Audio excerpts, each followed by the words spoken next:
ಕರ್ನಾಟಕದ ಇತಿಹಾಸದಲ್ಲಿ ಒಬ್ಬ ಎಕ್ಸ್ ಎಂಪಿಗೆ ಜೀವಾವಧಿ ಸಿಗುತ್ತೆ ಅನ್ನುವುದಾದರೆ ಅದು ಪ್ರಜ್ವಲ್ ರೇವಣ್ಣ. ಒಬ್ಬ ರೇಪಿಸ್ಟನನ್ನ ನಿರ್ಭಯವರಾಗಿ ಚಾರ್ಜ್ ಶೀಟ್ ಸಲ್ಲಿಕೆ ಆಗಿದೆ ಅಂದರೆ ಈ ಒಂದು ಹೈ ಪ್ರೊಫೈಲ್ ಪ್ರಕರಣ. ಕರ್ನಾಟಕದ ಇತಿಹಾಸದಲ್ಲೇ ಮೊದಲ ಬಾರಿಗೆ ಒಬ್ಬ ರಾಜಕಾರಣಿಗೆ ಜೀವಾವಧಿ. ಫ್ರೀಡಂ ಟಿವಿಯಲ್ಲಿ ಪ್ರಜ್ವಲ್ಗೆ ಶಿಕ್ಷೆ ಕೊಡಿಸಿದ ಅಧಿಕಾರಿಗಳ ಇಂಟ್ರೆಸ್ಟಿಂಗ್ ಸ್ಟೋರಿ. ತ್ವರಿತಗತಿಯಲ್ಲಿ ತನಿಖೆ ಆಯಿತು, ತ್ವರಿತಗತಿಯಲ್ಲಿ ಚಾರ್ಜ್ ಶೀಟ್ ಆಯಿತು, ತ್ವರಿತಗತಿಯಲ್ಲಿ ಶಿಕ್ಷೆಯ ತೀರ್ಪು ಆಯಿತು. ಹೈ ಪ್ರೊಫೈಲ್ ಪ್ರಜ್ವಲ್ ಪ್ರಕರಣ ಭೇದಿಸಿದ ಅಧಿಕಾರಿಗಳ ಬಗ್ಗೆ ಅತ್ಯಂತ ಆಸಕ್ತಿದಾಯಕ ಸ್ಟೋರಿ. ಕೇವಲ 7 ತಿಂಗಳಲ್ಲಿ ಹೈ ಪ್ರೊಫೈಲ್ ಪ್ರಕರಣದ ತೀರ್ಪು. ಒತ್ತಡಗಳಿಗೆ ಮಣಿಯದೆ ತನಿಖೆ ಮುಗಿಸಿದ ಎಸ್ಐಟಿ ತಂಡಕ್ಕೆ ಭರಪೂರ ಶ್ಲಾಘನೆ. ಮುಖ್ಯಮಂತ್ರಿಗಳ ಪದಕ ಘೋಷಣೆ ಮಾಡಿದ ರಾಜ್ಯ ಸರ್ಕಾರ. ಸಿಎಂ ಪದಕ, ರಾಷ್ಟ್ರಪತಿ ಪದಕಕ್ಕೂ ಕೂಡ ತನಿಖಾ ತಂಡದ ಹೆಸರು ಶಿಫಾರಸು ಮಾಡಲು ಎಲ್ಲ ಸಿದ್ಧತೆಗಳು ಕೂಡ ನಡೀತಾ ಇದೆ. ಅಸಲಿಗೆ ಪ್ರಜ್ವಲ್ ಕೇಸ್ ಭೇದಿಸಿದ ಆ ಧೀರ ಅಧಿಕಾರಿಗಳು ಯಾರು ಗೊತ್ತಾ? ಯಾರು? ನಿಮ್ಮ ಫ್ರೀಡಂ ಟಿವಿಯಲ್ಲಿ ಆ ಅಧಿಕಾರಿಗಳ ಧೈರ್ಯಯುತ ಬೇಟೆಯ ಇಂಚಿಂಚು ಮಾಹಿತಿ. ಕರ್ನಾಟಕದ ಇತಿಹಾಸದಲ್ಲೇ ಮೊದಲ ಬಾರಿಗೆ ರಾಜಕಾರಣಿಯೊಬ್ಬನಿಗೆ ಜೀವಾವಧಿ ಶಿಕ್ಷೆ. ಎಲೆಕ್ಷನ್ಗೆ ಇನ್ನೇನು 2 ದಿವಸ ಮಾತ್ರ ಬಾಕಿ ಇತ್ತು.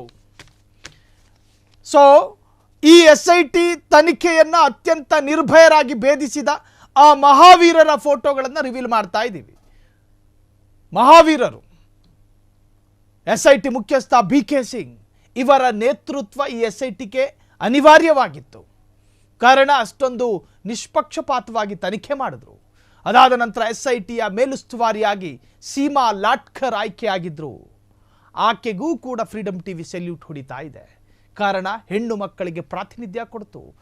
SP doctor Sumana D Pannekar ಇವರನ್ನು ಕೂಡ ನಾವು ಶ್ಲಾಘಿಸ್ತೀವಿ. ಇಡೀ ಕರ್ನಾಟಕ ಹೊತ್ಕೊಂಡು ಮೆರಿತಾ ಇದೆ.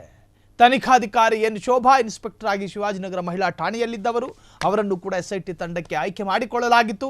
ಎಸ್ಐಟಿ ತನಿಖೆಯಲ್ಲಿ ಪೂರ್ಣ ಪ್ರಮಾಣದ ಪಾತ್ರ ನಿರ್ವಹಿಸಿದ್ರು. ಇನ್ನು ತನಿಖಾ ಸಹಾಯಕರಾಗಿ ASI ರತ್ನಮ್ಮ ಇದ್ರು, Y ಬಾಲಕೃಷ್ಣ, ಹೀಗೆ ಅನೇಕರು ತನಿಖಾ ಸಹಾಯಕರಾಗಿ ಎಸ್ಐಟಿಯಲ್ಲಿ ವರ್ಕ್ ಮಾಡಿದ್ರು. ವಿಚಾರಣೆಗೆ ಸಹಕಾರವನ್ನು ನೀಡಿದವರು ಇನ್ಸ್ಪೆಕ್ಟರ್ ನಂದೀಶ್, ಇನ್ಸ್ಪೆಕ್ಟರ್ ಸುಮಾರಾಣಿ, ಹೀಗೆ ಹಲವು ಜನ ಎಸ್ಐಟಿಯಲ್ಲಿ ಸಕ್ರಿಯರ ಕೆಲಸ ಮಾಡಿದ್ರು.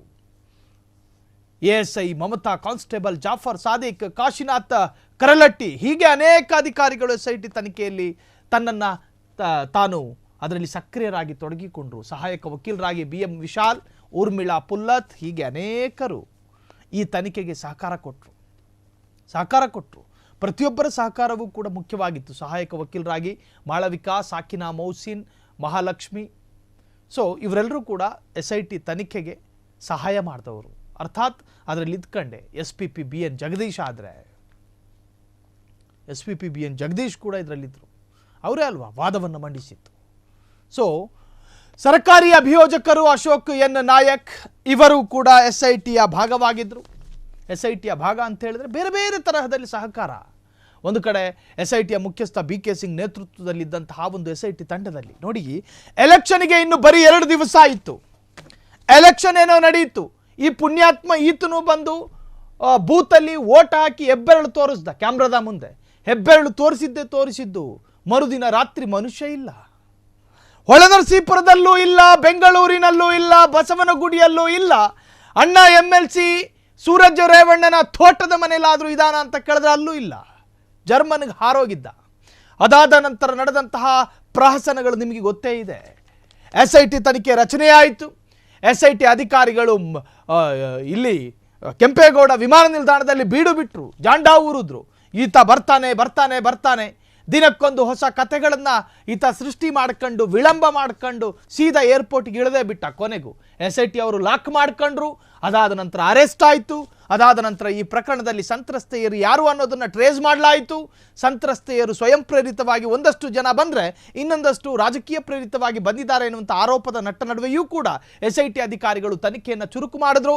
ಪ್ರಭಾವಿಗಳು ಈತನ ತಾತ ಒಬ್ಬ ಮಾಜಿ ಪ್ರಧಾನಿ ಅನ್ನೋ ಕಾರಣವನ್ನು ಮುಂದಿಟ್ಕೊಂಡು ಈ ಒಂದು ತನಿಖೆಯ ತೀವ್ರತೆಯನ್ನು ಕಮ್ಮಿ ಮಾಡಲಿಲ್ಲ. ಇವರ ತಂದೆ ಒಬ್ಬ ಮಾಜಿ ಸಚಿವರು, ಹಾಲಿ ಶಾಸಕರು ಅನ್ನೋ ಕಾರಣಕ್ಕೂ ಕೂಡ ಈ ಪ್ರಕರಣ ಹಳ್ಳ ಹಿಡಿಯಲಿಲ್ಲ. ಎಲ್ಲವನ್ನೂ ಕೂಡ ಸೈಡಿಗಿಟ್ಟು ಎಸ್ಐಟಿ ತನಿಖೆ ರಚನೆಯಾಗಿದೆ. ನಮಗೊಂದಷ್ಟು ಜವಾಬ್ದಾರಿ ಇದೆ, ಆ ಜವಾಬ್ದಾರಿಯನ್ನು ನಿಭಾಯಿಸಬೇಕು. ಇದೊಂದು ಹೈ ಪ್ರೊಫೈಲ್ ಪ್ರಕರಣ, ಮಹಿಳೆಯರ ಮಾನಕ್ಕೆ ಧಕ್ಕೆ ಆಗಿರೋ ಪ್ರಕರಣ, ಮಹಿಳೆಯರನ್ನ ಬಲಾತ್ಕಾರ ಮಾಡಿರುವಂತಹ ಪ್ರಕರಣ, ಮಹಿಳೆಯರನ್ನೂ ನೋಡದೆ, ಅತ್ಯಂತ ವಯಸ್ಸಾದ ಮಹಿಳೆಯರನ್ನೂ ಬಿಡದೆ ಅತ್ಯಂತ ಕೆಟ್ಟದಾಗಿ ವರ್ತಿಸಿದಂತಹ ಪ್ರಕರಣ. ಹಾಗಾಗಿ ಸಮಾಜಕ್ಕೊಂದು ಭರವಸೆ ಬರಬೇಕು, ಇಂಥವರನ್ನೂ ಕೂಡ ಕಟಕಟೆಯಲ್ಲಿ ನಿಲ್ಲಿಸಲಾಗುತ್ತೆ ಎನ್ನುವಂಥ ಮನವರಿಕೆ ಸಮಾಜಕ್ಕಾಗಬೇಕು ಅನ್ನೋ ಉದ್ದೇಶದಲ್ಲಿ ಈ SITಯ ವೀರರು ಈ ತನಿಖೆಯನ್ನು ಪ್ರಾರಂಭ ಮಾಡಿ ಇದಕ್ಕೊಂದು ಅಂತ್ಯ ಆಡಿದ್ರು. ಚಾರ್ಜ್ ಶೀಟ್ ಸಲ್ಲಿಕೆ ಆಯಿತು. ಚಾರ್ಜ್ ಶೀಟ್ ಜೊತೆಗೆ ಸಾಕ್ಷ್ಯಗಳನ್ನು ಕೂಡ ಸಂಗ್ರಹಿಸಲಾಯಿತು. ಎಲ್ಲ ಸಾಕ್ಷ್ಯಾಧಾರಗಳನ್ನು ನೋಡಿ ನಮ್ಮ ಘನ ನ್ಯಾಯಾಲಯ, ನಮ್ಮ ಗೌರವಾನ್ವಿತ ಪೀಠ ಅದಕ್ಕೊಂದು ಸರಿಯಾದ ತೀರ್ಪನ್ನು ಕೊಟ್ಟಿದೆ. ಈ ವೀರರಿಗೆ ನಿಜಕ್ಕೂ ಕೂಡ ಇವರಿಗೆ ರಾಷ್ಟ್ರಪತಿ ಪ್ರಶಸ್ತಿಗೆ ಈಗಾಗಲೇ ಶಿಫಾರಸು ಕೂಡ ವ್ಯಕ್ತವಾಗಿದೆ. ಸಿಗುತ್ತೋ ಇಲ್ವೋ ಗೊತ್ತಿಲ್ಲ. ಆದರೆ ಕನ್ನಡಿಗರ ಮನೋಮಂದಿರದಲ್ಲಿ ಸದಾಕಾಲ ರಾಜರಾಗಿರ್ತಾರೆ ಈ ಇಷ್ಟು ಅಧಿಕಾರಿಗಳು. ಪ್ರತ್ಯೇಕವಾಗಿ ಫ್ರೀಡಮ್ ಟಿವಿಯು ಕೂಡ ಅವರಿಗೆ ಧನ್ಯವಾದಗಳನ್ನು ಕೂಡ ತಿಳಿಸುತ್ತೆ. ಕ್ಷಣ ಕ್ಷಣದ ಸುದ್ದಿಗಳಿಗಾಗಿ ಫ್ರೀಡಮ್ ಟಿವಿ ಸಬ್ಸ್ಕ್ರೈಬ್ ಮಾಡಿ, ಲೈಕ್ ಮಾಡಿ ಹಾಗೂ ಫಾಲೋ ಮಾಡಿ. ಹೊಸ ಸುದ್ದಿಗಳ ನೋಟಿಫಿಕೇಶನ್ಗಾಗಿ ಬೆಲ್ ಐಕಾನ್ ಮೇಲೆ ಕ್ಲಿಕ್ ಮಾಡಿ.